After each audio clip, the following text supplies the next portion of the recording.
Buenas tardes, hermanos.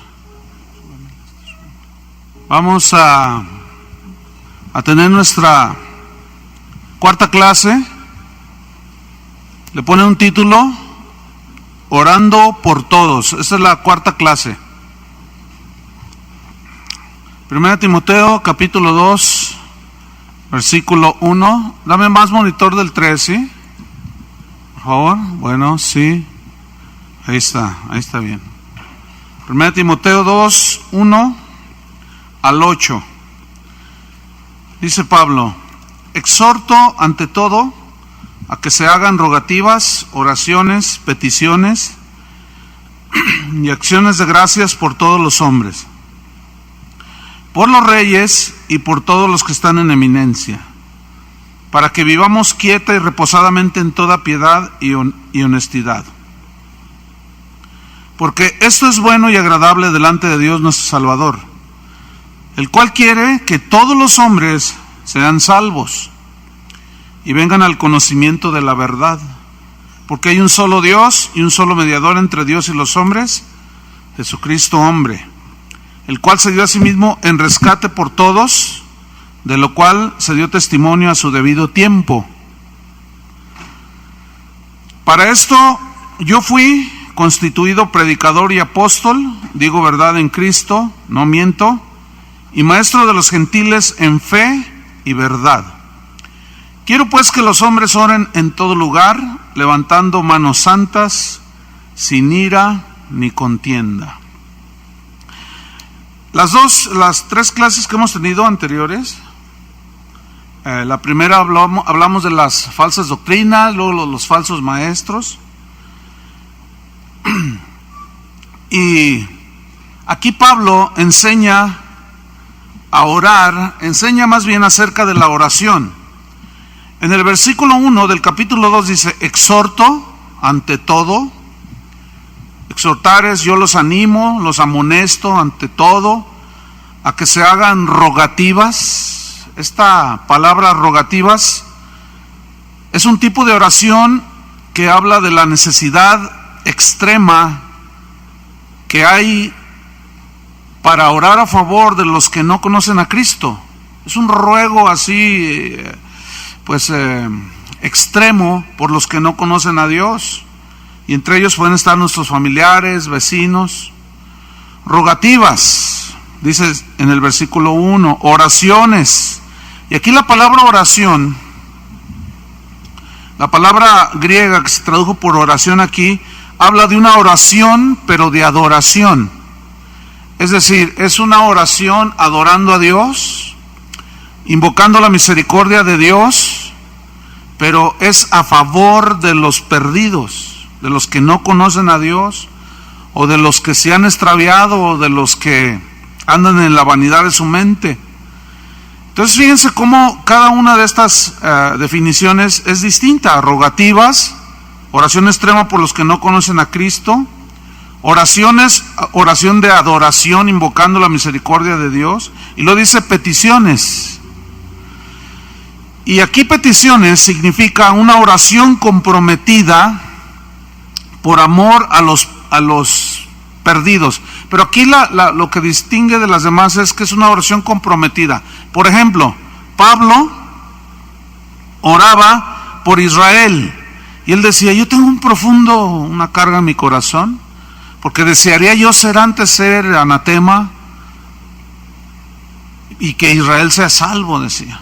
O sea, había una carga genuina en él por orar, en este caso, en una oración comprometida, es decir, es una oración que tú haces de continuo, que tienes en tu oración, en tus oraciones a alguien o algunos en tu mente, continuo. Esto es algo continuo, comprometido, ¿sí? Puede ser de día y de noche. Y luego dice, después de peticiones, acciones de gracias. Y este es un lenguaje de gratitud, dándole gracias a Dios en un acto de adoración por lo que Él ha hecho y por lo que puede hacer, ¿sí? Dame más monitor, ¿sí? Por favor, acá en el 3. Gracias. Y luego termina el versículo 1, ahí está. y por todos los hombres. O sea, nosotros debemos orar por todos los hombres sin distinción, ¿sí? Que el compadre anda mal, que la muchacha de enfrente, que mi hija, que mi hijo, que qué sé yo, por todos los hombres. Luego dice el versículo 2, entra en un rango muy interesante, muy importante, dice, por los reyes, o sea, hacer rogativas, oraciones, peticiones, acciones de gracias, por los reyes y por los que están en eminencia. Y esto incluye a los buenos y a los malos, a los buenos gobernantes y a los malos gobernantes. ¿Por qué la Biblia nos instruye a orar por los buenos y por los malos? Porque, ¿se acuerdan que dice la Biblia que Dios es bueno aún para con los injustos? Que hace salir el sol sobre buenos y malos. Nuestra oración, nuestras oraciones no deben ser, pues, raciales, ¿no? Por decirlo de una manera, o distintiva. No, debemos orar por el que necesite la oración, ¿sí? Y además de que cuando nosotros oramos, esto produce a la vez en el que ora, en el cristiano, produce un espíritu pacífico, porque estás intercediendo a favor del otro.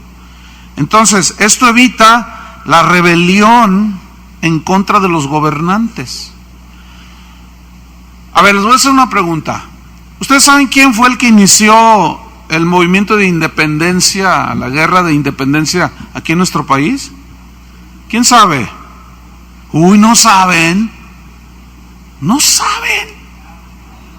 Se van a ir al infierno. ¿Quién inició la guerra de independencia? Entonces, ¿por qué no contestan? Les estoy preguntando, es gratis. Miguel Hidalgo, ok. ¿Qué era Miguel Hidalgo? Un sacerdote. Pregunta, ¿qué tiene que andar haciendo un ministro de Dios, supuestamente revelando gente? A ver, pregunto. ¿Quién fue María Morelos? Un sacerdote. Pregunta, ¿qué tiene que andar levantando en rebelión al pueblo un ministro de Dios? Ahora, a los curas les encanta la grilla. Ya lo sabemos. Esos quieren el poder y esos son bien grillas. Pero vamos a hablar de los verdaderos ministros de Jesucristo. ¿Qué tiene que andar metido un ministro de Jesucristo en la política? ¿Ah? Pregunta, ¿ustedes creen, qué piensan de un pastor que es llamado por Dios a ser ministro y pues empieza a crecer su iglesia, ya siente que la gente lo mira y que tiene poder de convocación, y de pronto dice que Dios le dijo que dejara el pastorado y que se lanzara para presidente de su país? ¿Qué piensan de alguien así? ¿Creen que esa sea la voluntad de Dios? Aquí se está instruyendo a los ministros. Timoteo era un ministro, entonces dice que oren por, no dice lánzate tú de presidente. No le dijo. Ahora, esto significa que los cristianos, vamos a ponerle así, los laicos, pues los que no son ministros, no se deben de inmiscuir en política. ¿Eso dice aquí? No. Métanse.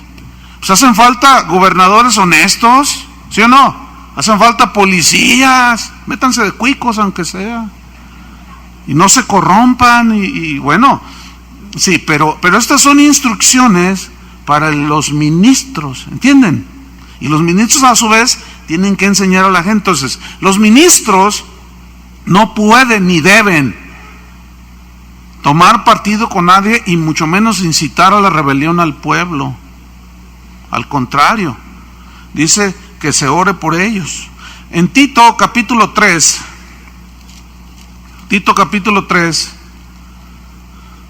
entonces tú puedes ser miembro del partido político que tú quieras. O sea, si a ti te interesa la política y te quieres inmiscuir en la política, pues involúcrate, ¿sí? Pero un ministro no debe de hacerlo. Tito 3, versículo 1, dice, recuérdales, ahí está otra vez. Tito era otro pastor. Recuérdales, que no se les olvide, que se sujeten a los gobernantes y autoridades, que obedezcan, que estén dispuestos a toda buena obra, que a nadie difamen, que no sean pendencieros, o sea, buscapleitos, sino amables, mostrando toda mansedumbre para con todos los hombres, porque nosotros también éramos en otro tiempo insensatos, rebeldes, extraviados, esclavos de concupiscencias y deleites diversos, viviendo en malicia y envidia, aborrecibles y aborreciéndonos unos a otros. Y recuérdales que se sujeten. Romanos capítulo 13. Romanos 13. Versículo 1. Sométase toda persona a las autoridades superiores. Toda persona. Te incluye a ti, me incluye a mí. Porque no hay autoridad sino de parte de Dios. O sea que es Dios el que las ha delegado. Y las que hay, las autoridades que hay, por Dios han sido establecidas o permitidas por Dios. Esa no era la voluntad de Dios, pero en el error de Adán y Eva, bueno, el mundo se ha ido dando como está. Entonces Dios, así como permitió un rey Saúl para que gobernara Israel, que no era la voluntad de Dios, así también, bueno, ya está establecido así, Dios lo permitió y delega su autoridad. Versículo 2. De modo que quien se opone a la autoridad, ¿qué hace? A lo establecido por Dios, ¿qué hace? Resiste. O sea, se rebela. ¿Ah? Y los que resisten, los que se oponen, dice, acarrean condenación para sí mismo. Aquí condenación no es al infierno, sino consecuencias de la rebelión. Acarrean consecuencias de rebelión.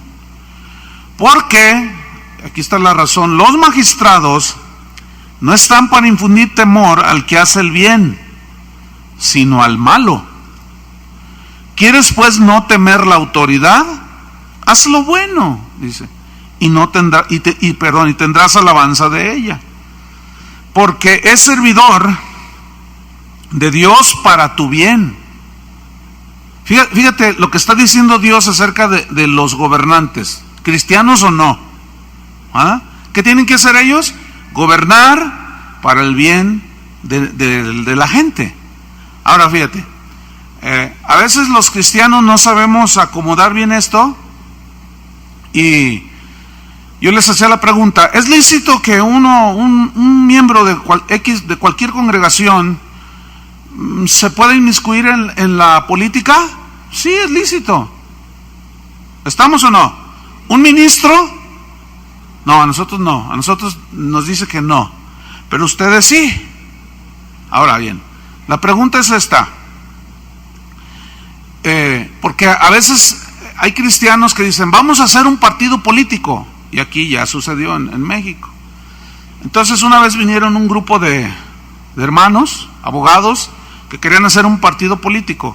Y decían, chuy, apóyanos, vamos, mira que estamos cansados de diputados corruptos que nada más legislan para sus amigos. Y estamos cansados de senadores corruptos que nada más se venden y legislan a favor del más rico y desprotegen al pobre. Entonces yo le dije, ¿y cuál es la visión? No, dice, pues colocar cristianos en los puestos políticos como diputados, senadores, presidentes municipales. Le digo, ya entendí. ¿Quieres que pongamos diputados allí para luego que ellos hagan justamente lo que nosotros estamos condenando? Bueno, pues ya que estén allí, pues que beneficien a la iglesia. ¿No es lo mismo? Porque si tú llegaras a un puesto senador, diputado, ¿qué? ¿Para quién vas a legislar? ¿Nomás para los cristianos? Serías corrupto. Tú, fíjate, si tú llegas a ser diputado, tienes que legislar para los mormones, para los ateos, los testigos de Jehová, ¿sí o no? Pero esto no les entra. Entonces por eso es un relajo. Por eso es bueno estudiar la Biblia, porque de ahí sacamos nosotros. Entonces si tú te involucras en la política, Está bien, si llegas a ser diputado, presidente municipal, gobierna no para beneficiar solamente a los cristianos, sino a todos. Y también al ateo, no, ese lo meto al bote. No, también a él vas a tener que legislar y trabajar a favor de él. ¿Entendieron el pensamiento equilibrado? ¿Ok? Así es que, pues órale, meterse a la política, pero gobernar bien para todos. ¿Ok? Sigue diciendo ahí en Romanos 13, refiriéndose a los magistrados: es servidor de Dios para tu bien. Pues si haces lo malo, teme, dice. O sea, te la ganaste, porque no en vano lleva la espada, pues es servidor de Dios. Fíjense, aunque muchos de ellos ignoran, la mayoría, que son servidores de Dios, que ellos un día van a rendir cuentas de esa autoridad que se les delegó. Imagínate, se va a poner tremendo ese día. Y él es servidor de Dios, pero luego añade más: es vengador para castigar al que hace lo malo. O sea, es decir, si viola las leyes terrenales, para eso están los magistrados, para aplicar la ley. Versículo 5, por lo cual, o sea, por esa razón, porque Dios así lo ha determinado que sea, por lo cual es necesario estarles sujetos y respetar las autoridades. Y si ellos dicen que hay que pagar más a la gasolina, pues aunque no nos guste, ¿me entienden? Fíjense, les voy a contar algo. No sé cuántos saben que se está construyendo, bueno, el gobierno tiene varios proyectos aquí en la ciudad, ¿no? Entonces, bueno, yo leo el periódico así de volada y veo las noticias en la noche, ¿no? Entonces, había una manifestación aquí en la ciudad y pues yo estaba viendo, ¿no? Y de repente sale un hermano allí con una pancarta. Y yo dije, ese se me hace cara conocida. Y dije, no, sí es. Un hermano ya tiene unos años aquí. Entonces el periodista le dice, oiga, ¿y usted por qué está aquí manifestándose? ¿Usted vive aquí en esta zona donde está siendo afectada la gente? No, yo vivo allá por Santa Cecilia, dice. Pero pues yo vengo aquí a apoyar. Argüendero, hermano, ¿qué tiene que andar haciendo allí? Ni siquiera, él vivía en Santa Cecilia, por allá al oriente de la ciudad. No, hermanos, así no es la cosa. Y luego todavía gritando ofensas contra el pueblo, contra el gobierno y todo eso. No.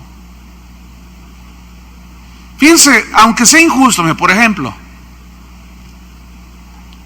viene la llevada de la Virgen, ¿verdad? Ustedes se dan cuenta. Bueno, ellos tapan las calles, cierran las calles, hacen lo que quieren y nadie les dice nada, ¿verdad que no? Bueno, vamos a hacer una reunión, nosotros vamos a tapar esta calle, a ver qué nos hacen, para que vean. Se nos echan encima de volada y nos clausuran y nos meten demandas. ¿Pero qué vamos a hacer? ¿A manifestarnos?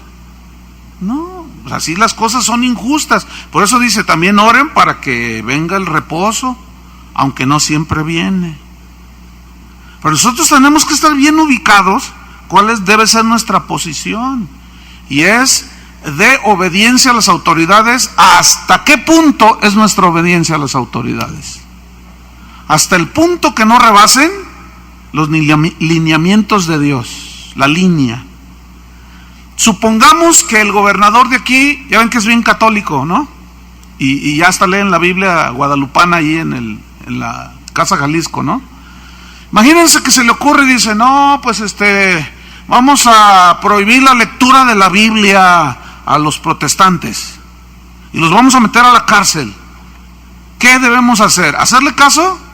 No. Pero tampoco nos vamos a poner a pelear con rifles ni pistolas, ni vamos a hacer guerra de guerrillas, ¿verdad que no? Como Pedro, que quiso defender a Jesús, ¿se acuerdan? Y sacó la espada y mete la espada, Pedro, así no es. ¿Tú crees que yo no puedo pedir ángeles y un solo angelito les da una recia a todos aquí y tú con tu espadita? No, así no es nuestra lucha, así no es nuestra guerra. Nuestra guerra, ¿cómo es? En oración. ¿Cómo es? A veces la gente dice, pastor, ¿qué hago con mi esposo? Es que anda mal, ¿Qué hago? Ore, nada más. Entonces ¿qué quiere? ¿Torcerle el brazo? ¿O qué? No, ore. ¿Cómo es nuestra lucha? No es contra sangre, no es contra personas, sino contra huestes espirituales, las cuales se enfrentan con la palabra de Dios y con la oración. ¿Estamos? Bueno, vamos a Timoteo de nuevo. Por todos los reyes, los que están en eminencia, estoy en el versículo 2, para que vivamos quieta y reposadamente. Bueno, ha habido desde los primeros 300 años en la historia del cristianismo, pues no hubo quietud, no hubo quietud ni reposo para la iglesia cristiana. Después han venido tiempos en la historia donde inclusive algunos cristianos en diferentes países ganan el favor de los gobernantes, ¿sí? Como el pastor que vino de Polonia, que contaba cómo Dios le dio gracia con el presidente municipal de la población donde él vive ya en Polonia, de cómo pues Dios le dio el favor, la gracia con él, y lo ayudó y lo sigue ayudando, lo sigue apoyando cuando no es la media. Bueno, pero ¿cuál es nuestra responsabilidad? Orar. ¿Cuál es? Bien, sigo leyendo, versículo 2. Para que vivamos quieta y reposadamente en toda piedad, o sea, en toda reverencia a Dios y honestidad. Aquí honestidad significa conducta apropiada. Entonces, ¿cómo debe ser nuestra conducta en el país en el que vivimos? Apropiada. ¿Cómo es? Debemos respetar las leyes de tránsito, las leyes fiscales, todo lo que rige nuestro país, sean justos o no sean justos, nosotros vamos a someternos, nunca vamos a hacer un levantamiento armado, ni mucho menos, ¿sí? ¿Qué vamos a hacer? Vamos a orar. Ahora, ¿por qué todo esto? ¿Por qué todo esto del versículo 1 y 2? De rogativas, oraciones, peticiones por los reyes. ¿Por qué? Versículo 3, ahí está la respuesta del por qué. Porque esto es bueno. ¿Para quién es bueno? Pues para nosotros mismos. Porque cuando nosotros oramos a favor de alguien, no solo beneficiamos por el que oramos, sino nosotros mismos, como estamos en comunión con Dios, nos alineamos con Dios. Entonces dice aquí, porque esto es bueno. Y esta palabra bueno viene del griego, una palabra griega que se traduce también como valioso. Entonces, esto es valioso, también significa recto. Esto es recto. Entonces, esta es la razón, porque esto es bueno, es valioso, es recto, nos va a beneficiar y es agradable. ¿A quién? Pues a Dios, o sea, es aceptado por Dios. Fíjate, toda oración a favor de los hombres es aceptada por Dios. A ver, lo voy a decir otra vez. Piensa en lo que estoy diciendo. Muy simple, muy sencilla, pero a la vez es profunda. Toda oración a favor de los demás es aceptada por Dios.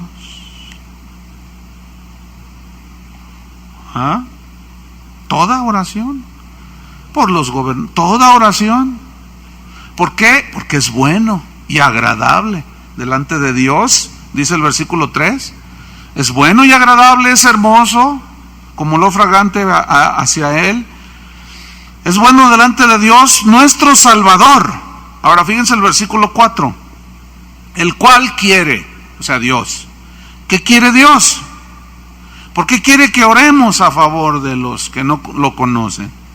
Porque Él quiere. Y aquí querer, el verbo querer en el griego es un poco más extenso y significa desear fervientemente, ardientemente. Y este es un deseo en el corazón de Dios, fíjate.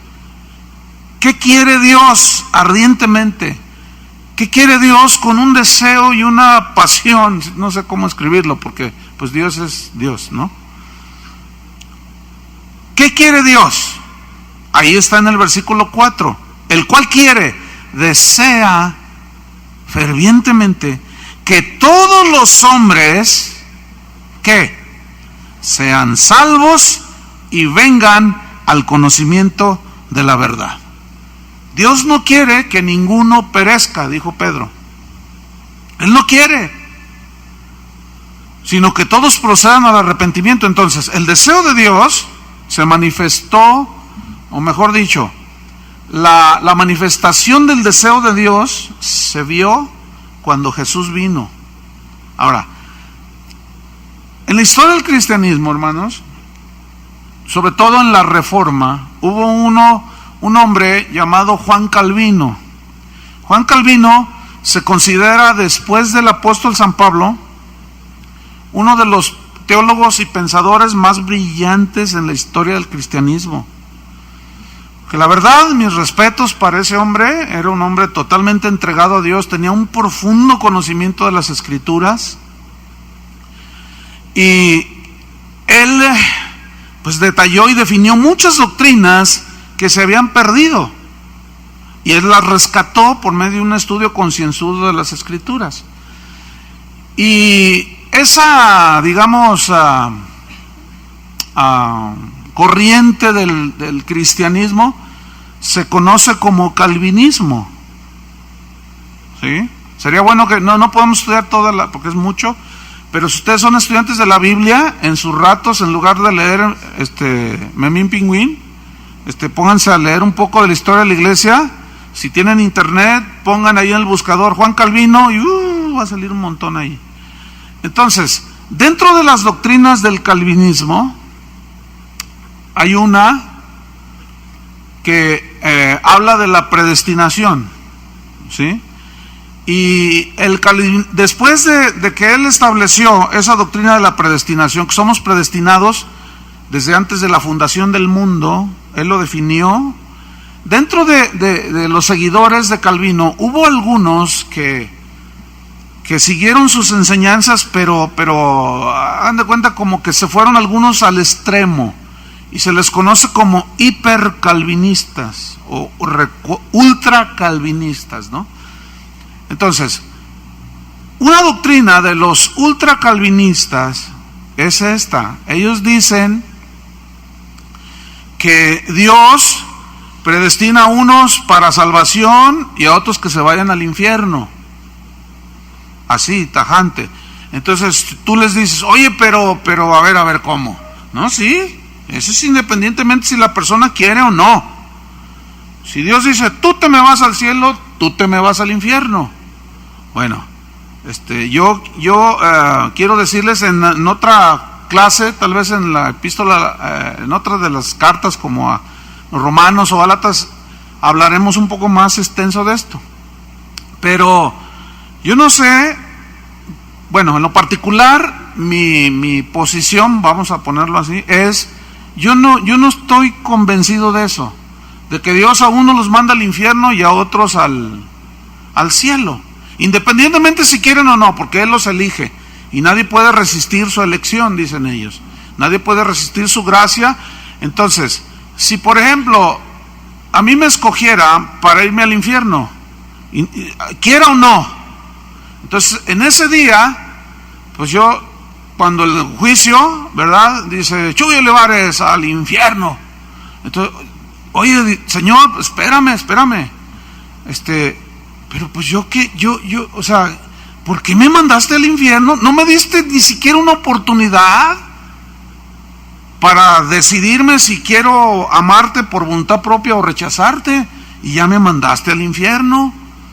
¿Saben una cosa? Este versículo y otros más, a mi juicio, aclaran perfectamente que Dios desea ardientemente que todos los hombres sean salvos. Dice aquí, ¿no?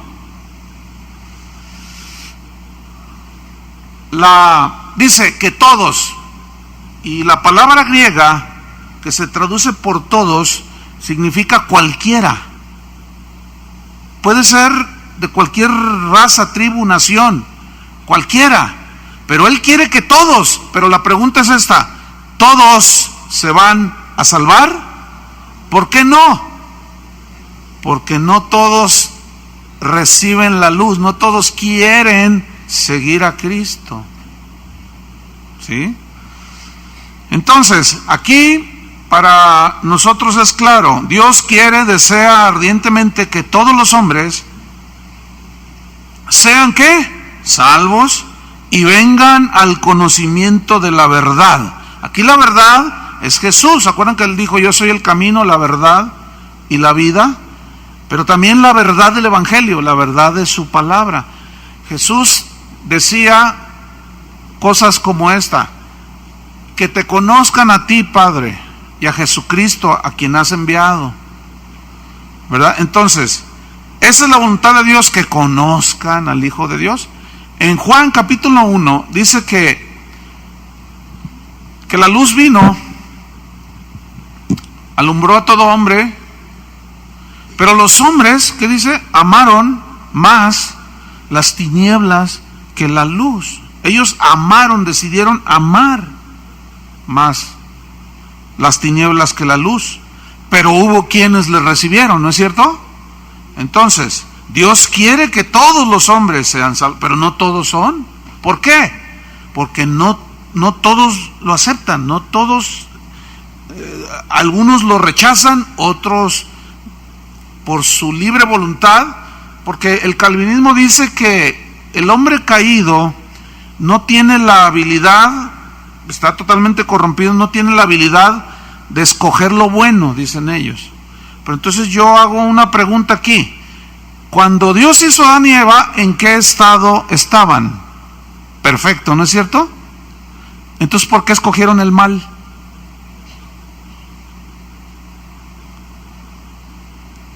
¿Sí entendieron o no? Porque te vas a encontrar tal vez con algunos calvinistas. No, es que no es porque tú quieras o no, que es que Dios te escogió. No, espérame. Si no tuviéramos libre decisión, libre capacidad de decidir, entonces ¿por qué si Adán y Eva estaban en un estado de santidad, comunión con Dios, eran perfectos? Entonces ¿por qué decidieron desobedecer? ¿Por qué escogieron lo malo? Entonces Dios nos dio ¿qué? Libre voluntad, la capacidad de decidir, de reflexionar y decidir qué es lo que queremos seguir. Versículo 5. Fíjate, quiere que todos los hombres sean salvos, conozcan la verdad, pero esta verdad solamente, y esta salvación solamente viene ¿por quién? Por uno solo. Dice, porque hay un solo Dios, o sea, el Padre, y un solo mediador. Fíjense, uno solo entre Dios y los hombres. ¿Quién es el que está ahí intercediendo por nosotros a favor nuestro? Los hombres. Jesucristo hombre, quiero decir. Ahora, cuando alguien se entrega a Cristo, es lavado con la sangre de Cristo. En ese momento, Jesús, el Hijo de Dios, lo lleva al Padre. No sé si me explico, porque Él es el camino al Padre. La gente dice, todas las religiones son buenas, con que creas en Dios, con eso basta. ¿Será cierto eso? No, el otro día hablaba con una persona y decía, fíjate que le estaba compartiendo a una persona y bueno, pues yo le dije que pues le empecé a compartir de Cristo y me dijo, no, dice, pues yo creo que Dios no es tan malo, basta con creer en Él y ya con eso es suficiente. Y yo le dije, ¿y tú crees que, y tú qué dijiste? Y la persona, el hermano me contestó, no, bueno, pues yo dije, no, pues sí está bien. Le dije, no está bien. Mira, si esa persona se muere sin saber que solo Cristo es el único camino, se va a ir al infierno. Ahí ya, fíjense, el hecho de que Jesucristo es el único camino, por eso el Evangelio lleva, mejor dicho, el Evangelio un grado de agresividad que por más tranquilito que tú le compartes a una persona, ya agrediste.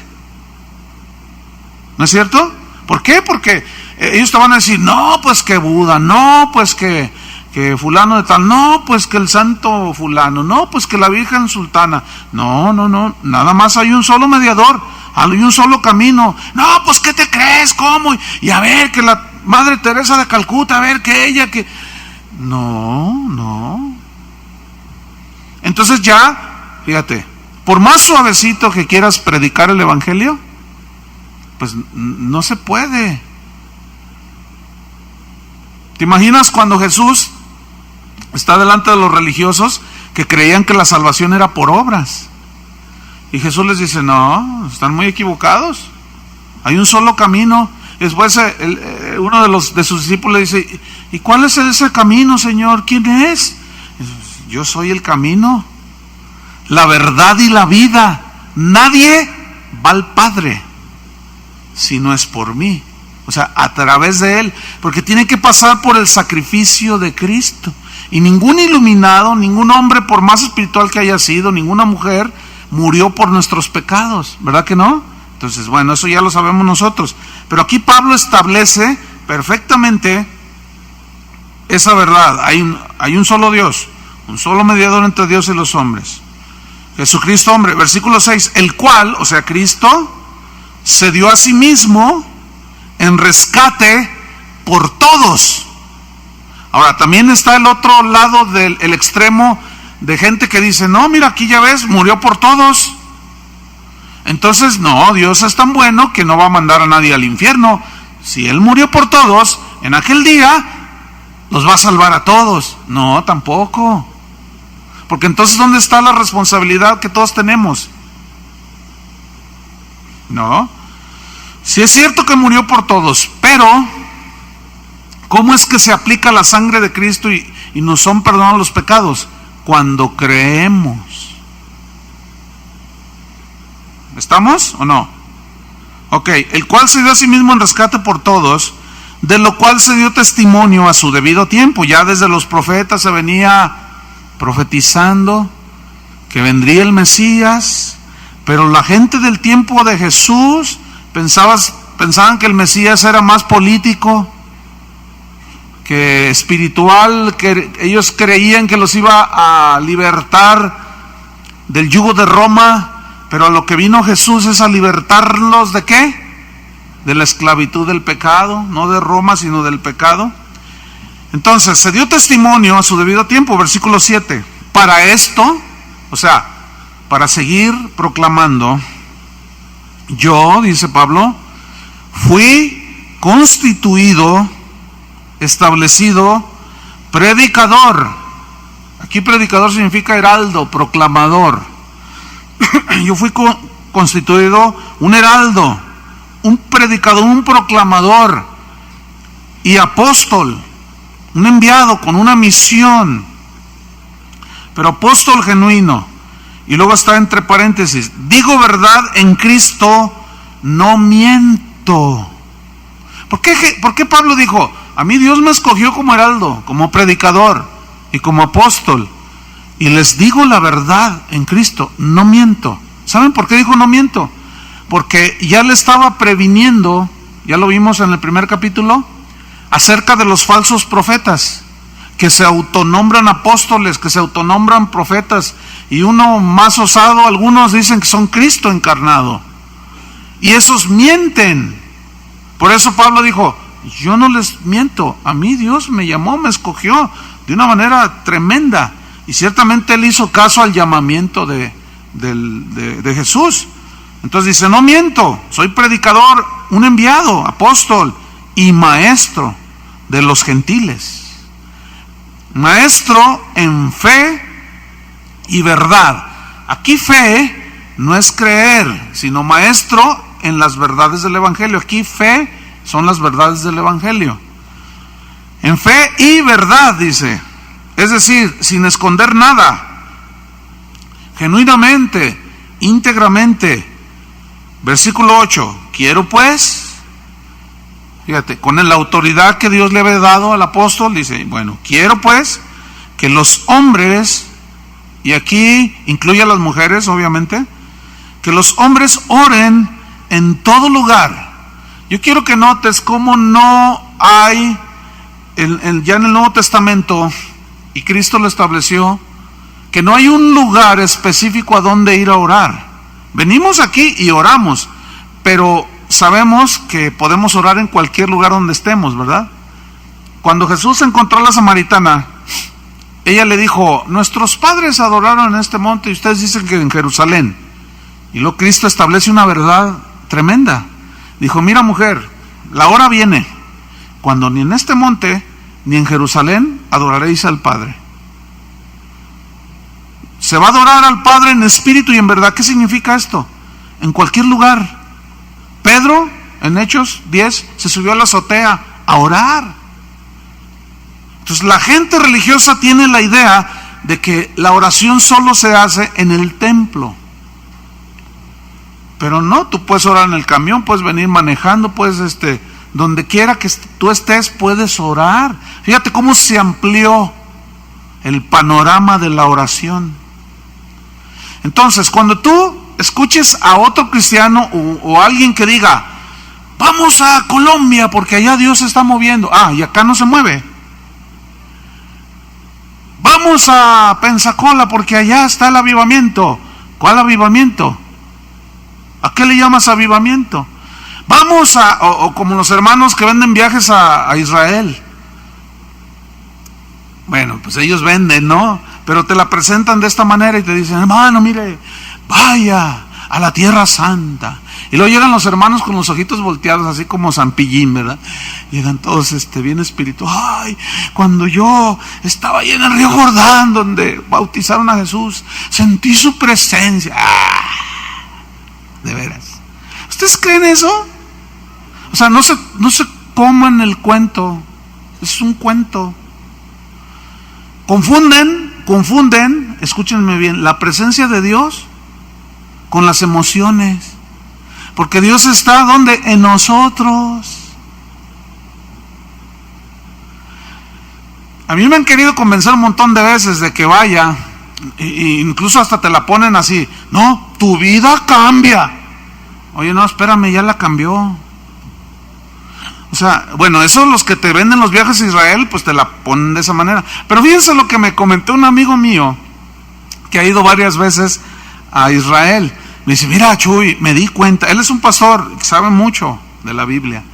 Me dice, fíjate Chuy, me di cuenta que los guías de turistas son bien tremendos.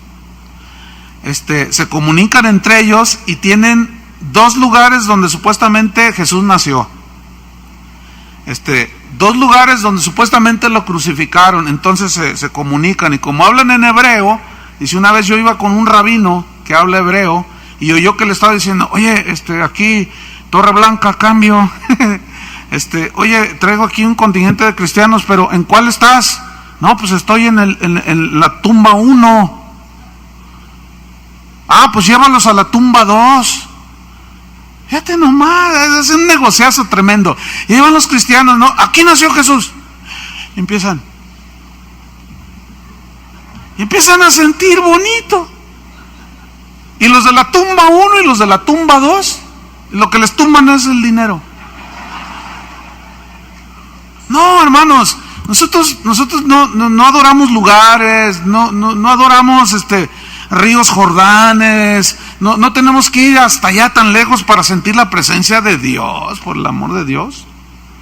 Sin embargo, te vas a encontrar con algunos hermanos que te aseguran que su vida... Bueno, fíjense hasta dónde llegan algunos cristianos. Están allí, ¿no? Aquí fue el lugar donde Juan el Bautista bautizaba. Y todos empiezan a sentir escalofríos, ¿no? ¡Ay! Imagínatelo con piel de camello. Chapulines acá en el morral. Comía langostas, ¿no?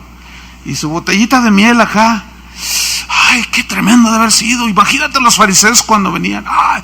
Y de repente, y lo está el guía, ¿no? Te está diciendo, y de repente vi a Jesús. Y todos, y ya les cuenta el pasaje del Evangelio, ¿no? Entonces, ay, hermanos, si les contara. Bueno, yo no lo he visto así, pero me lo han contado, ¿no? Una persona de aquí que fue, me dijo, ¿puedo ir? Le digo, sí, nada más ten cuidado, que no te la pongan así. No, ¿cómo te fue? Le dije cuando regresé. Me dice, ay, hermano, pues a la hora de que el asunto ahí en el río Jordán, cuando Juan el Bautista que bautizó y todo el rollo, dice, pues un pastor se emocionó y dijo, hermanos, veo el cielo abierto. Y el Espíritu Santo como paloma que está descendiendo aquí. Y todos empezaron a llorar. y empezaron a emocionarse. Entonces dijo, siento en mi espíritu que algunos de ustedes deben de bautizarse. Y eran puros cristianos ya bautizados, hermano. Y luego la esposa de un pastor dice, yo me quiero volver a bautizar. Usted, hermana, venga, yo la bautizo. Y tú dices, ¿qué es eso? No sé si me estoy explicando de cómo aquí, nada más en esta frase, quiero pues que los hombres oren en todo lugar. No hay un solo lugar en donde, hermanos. Puede ser aquí, hasta en el baño. ¿Cuántos han orado en el baño? A ver. ¿Cuántos oran cuando se bañan? Algunos no oran porque no se bañan.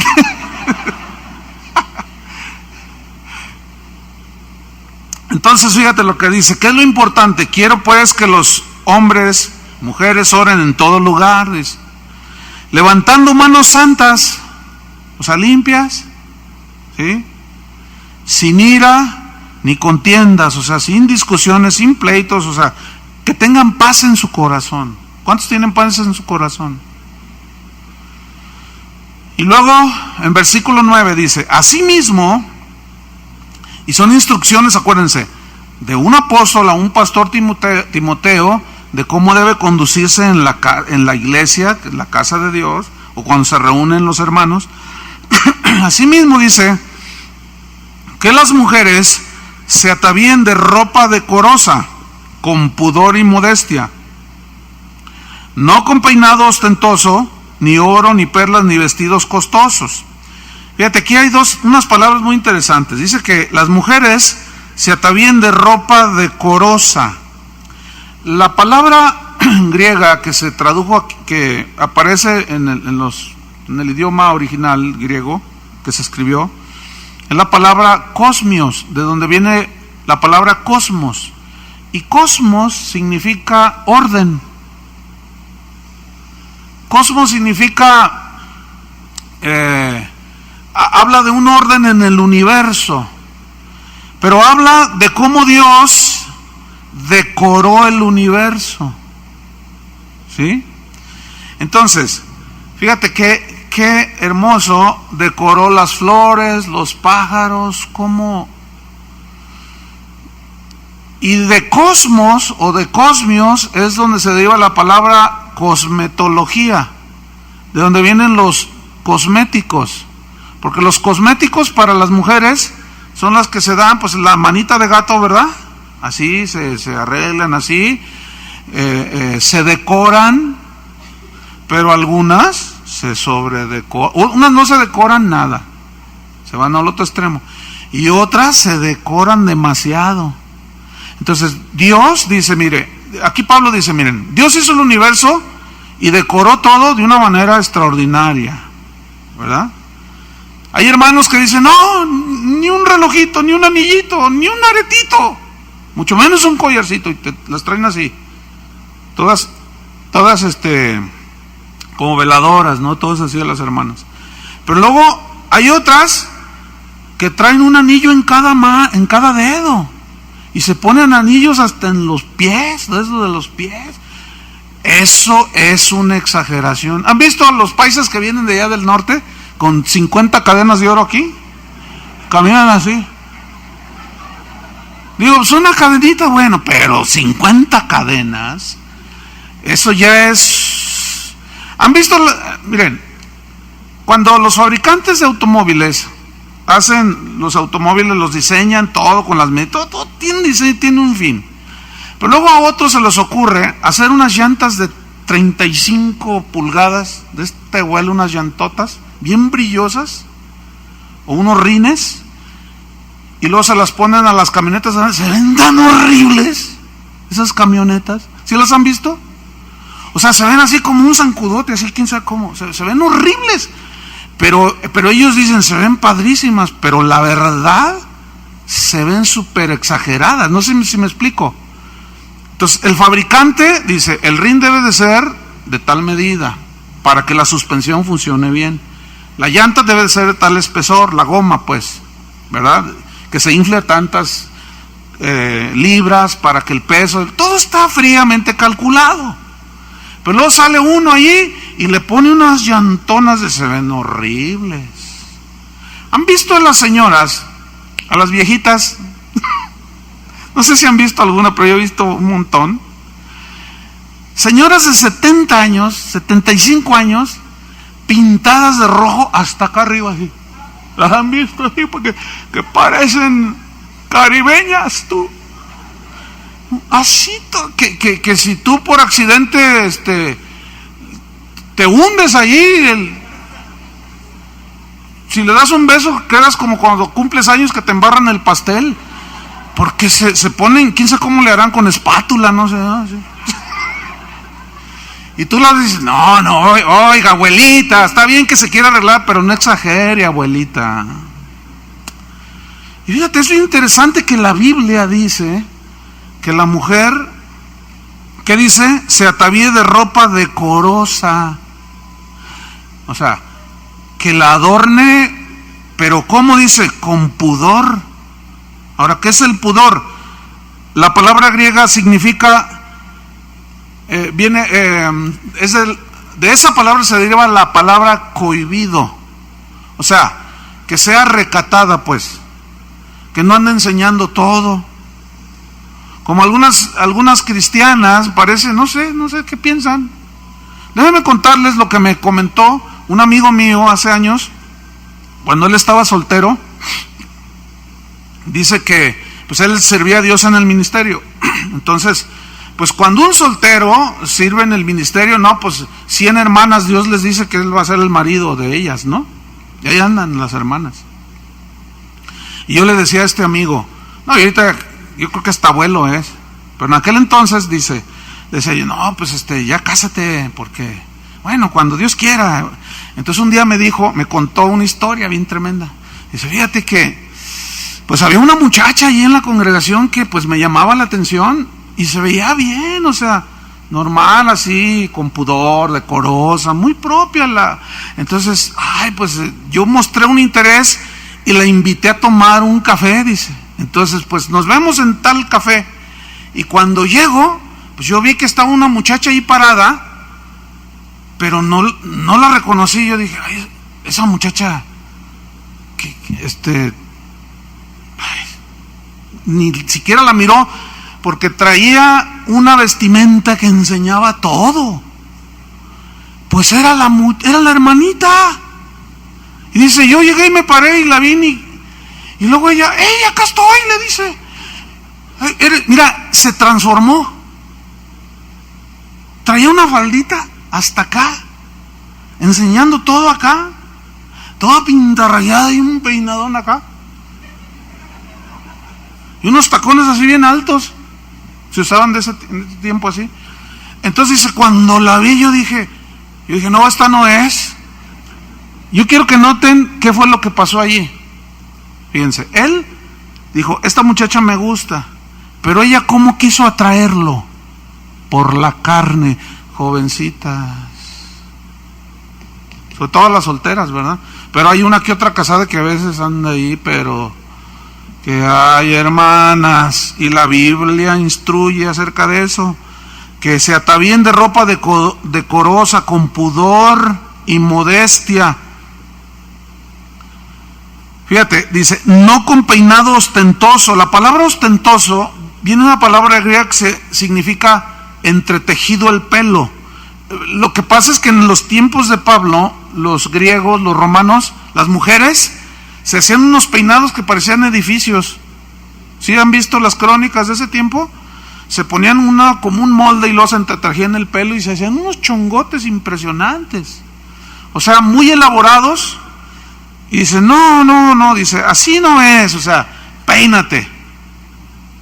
Porque, fíjate, el hecho de que este versículo dice que sea con decoro y pudor, desafortunadamente algunos hermanos lo interpretan y se van hasta el otro lado y traen a las pobres hermanas así, ¿no? Que parecen monjas del convento del Calvario. Y ahí andan, no, tampoco. Algo con pudor, con modestia. Y luego dice, no con peinado ostentoso, ni oro, ni perlas, ni vestidos costosos. O sea, aquí lo que está hablando es de una exageración. Sí, lo que les decía, bueno, pues tú traes tu argolla, los que están casados, bueno, pues tu argolla. Yo traigo dos porque este es el original, cuando me casé hace 30 años, y este es cuando cumplimos 25, y no más. Pero imagínense un montón allá y que por acá, y que... No, tampoco es así, ¿verdad? Tiene que ser con decoro. ¿Qué más dice allí? No con peinado, ni oro, ni perlas, ni vestidos costosos. En 1 de Pedro 3, versículo 3, 1 de Pedro 3:3, fíjate, aquí aclara un poquito más algo importante, dice, hablando a las mujeres, vuestro atavío, dice, no sea el externo. O sea, pero en el original significa, no sea tanto. No le des tanto énfasis a lo externo como a lo interno. Porque ¿qué es más importante? Lo interno. ¿Cómo es la mujer en el mundo? ¿A qué le da importancia? A lo externo. Y lo interno es una frívola, pura frivolidad. En lo interno, puras tonterías, hacen, piensan. ¿Y cómo le dan énfasis a lo externo? Entonces dice aquí, vuestro atavío no sea el externo, no sea tanto, de peinados ostentosos, de adornos de oro o de vestidos lujosos, no, sino el interno, el del corazón, en el incorruptible ornato o adorno de un espíritu afable y apacible, que es de grande estima delante de Dios. ¿Sí? Fíjense que nosotros batallamos mucho cuando hay bodas. Digo, batallamos mucho en el sentido de que no sé qué les pasa a las hermanas, que sobre todo a las hermanas, y les decimos y les recalcamos y luego ya llega uno ya a la boda, ya cuando estás ahí, pues ya qué haces. Pero uno les dice y a veces las hermanas van, pero tú dices, y luego la gente juzga mal a veces entre nosotros mismos. Pues el pastor dice que no, pues que se atavíen así con modestia, digo, ni muy ni tan, y mira nomás esa hermana, se le transparenta todo y está enseñando toda la espalda y todo acá adelante, y bueno, pues tampoco, las vamos a andar tapando. No sé si me explico. O sea, tú les dices, pero a veces dices, hermanitas. Y luego una vez, yo le dije a una, oye hermana, te pasaste. El pastor me dice, pues es que todos los vestidos que venden así son. Le dije, pues mándatelos a hacer. Yo te voy a mandar a hacer uno estilo la Madre Teresa de Calcuta. A veces se pasan, hermanas. No, tengan cuidado, ¿ok? No tiene que andar uno detrás de ustedes y, oye, no, ustedes pídanle a Dios sabiduría. ¿Sí? Si son casadas, díganle a su marido, ¿cómo está el vestido? Y si te dice, no, está muy atacado ese vestido, cámbiatelo.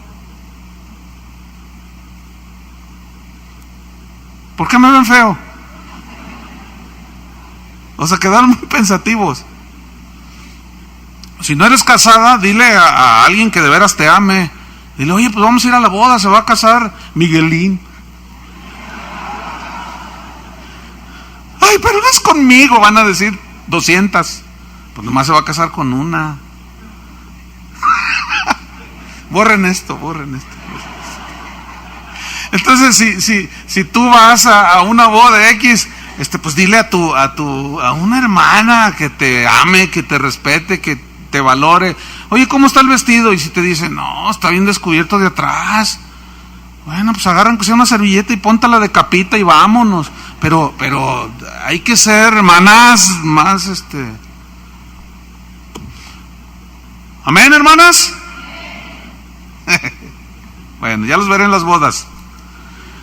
Bueno, ¿qué más? Vámonos porque ya se nos acabó el tiempo. Dice pues que no sea tanto ese su énfasis, sino con buenas obras, con buenas acciones. Versículo 10. Como corresponde a mujeres que profesan piedad.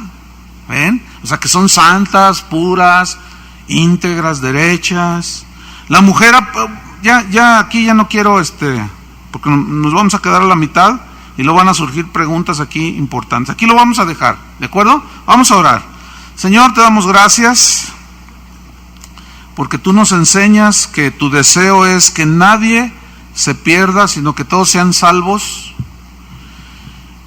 Y tú nos enseñas, Señor, cómo debemos orar por todos los hombres, levantando manos santas.